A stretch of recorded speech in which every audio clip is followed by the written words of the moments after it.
This video will provide a brief overview showing how simple it is to run a Vericut session by using the ESPRIT to Vericut interface, ESV. Here we have the ESPRIT manufacturing file open. This file contains all the manufacturing data required for the Vericut session. We are now ready to launch ESV. To launch the Vericut session, we simply select the Run Vericut button, and the interface outputs the ESPRIT manufacturing data to Vericut. Here we have Vericut open, with the ESPRIT manufacturing data preloaded and ready to simulate the CNC machine. We simply select the Play button, and Vericut processes the NC programs.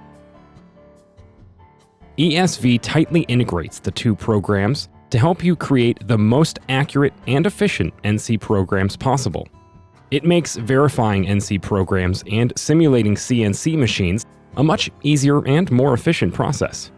All stock, fixture, and design geometry is automatically transferred to Vericut in the correct orientation, along with the NC program, tooling, machine and control data, and other simulation parameters.